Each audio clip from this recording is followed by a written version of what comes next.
ರಾಜ್ಯದಲ್ಲಿನ ಪ್ರಸ್ತುತ ಯುದ್ಧ ಪರಿಸ್ಥಿತಿ ಮತ್ತು ಆರ್ಥಿಕ ಸವಾಲುಗಳ ಸಂದರ್ಭದಲ್ಲಿ ಕಾಂಗ್ರೆಸ್ ಪಕ್ಷವು ಜನಪರ ಕೆಲಸಗಳನ್ನು ಬಿಟ್ಟು ಕೇವಲ ರಾಜಕೀಯ ಮಾಡುತ್ತಿದೆ ಎಂದು ಕೇಂದ್ರ ಭಾರೀ ಕೈಗಾರಿಕೆಗಳು ಮತ್ತು ಉಕ್ಕು ಸಚಿವರಾದ ಎಚ್.ಡಿ. ಕುಮಾರಸ್ವಾಮಿ ತೀವ್ರ ವಾಗ್ದಾಳಿ ನಡೆಸಿದರು.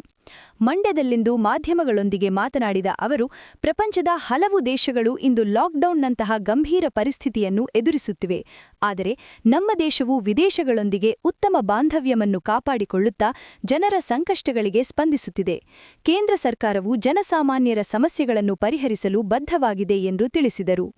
ರಾಜ್ಯದಲ್ಲಿ ನಡೆಯಲಿರುವ ಉಪಚುನಾವಣೆಗಳ ಕುರಿತು ಮಾತನಾಡಿದ ಕುಮಾರಸ್ವಾಮಿ ಅವರು, ರಾಜ್ಯದಲ್ಲಿನ ಪ್ರಸ್ತುತ ರಾಜಕೀಯ ವಾತಾವರಣವನ್ನು ಈಗಾಗಲೇ ಸೂಕ್ಷ್ಮವಾಗಿ ಗಮನಿಸಿದ್ದೇನೆ ಎಂದರು.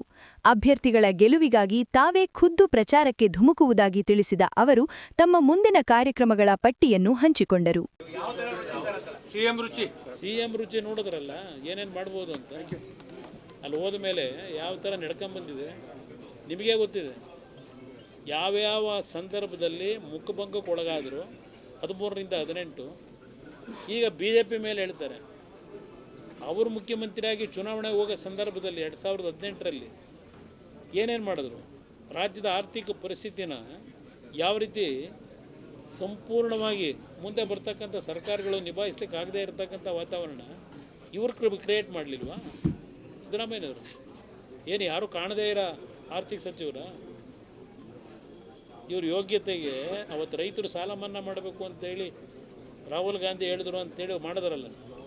ನಾನು ಮುಖ್ಯಮಂತ್ರಿ ಆದಾಗ ಇನ್ನೂ 4,000 ಕೋಟಿ ಅವರ ಸಾಲ ಮನ್ನಾ ಯೋಜನೆ ಘೋಷಣೆ ಆಯ್ತಲ್ಲ, ತೀರಿಸ್ಬೇಕಾದ್ರೆ ನನ್ನ ಮೇಲೆ ಇತ್ತು. ನಾನು ಮುಖ್ಯಮಂತ್ರಿ ಆದಾಗ 2ನೇ ಬಾರಿ ಇವ್ರ ಜೊತೆ ಅವ್ರು ಬಜೆಟ್ ಮಂಡನೆ ಮಾಡಿದ್ರಲ್ಲ. ದೊಡ್ಡ ಆರ್ಥಿಕ ತಜ್ಞರು 4,000 ಕೋಟಿ ಉಳಿದಿತ್ತಲ್ಲ.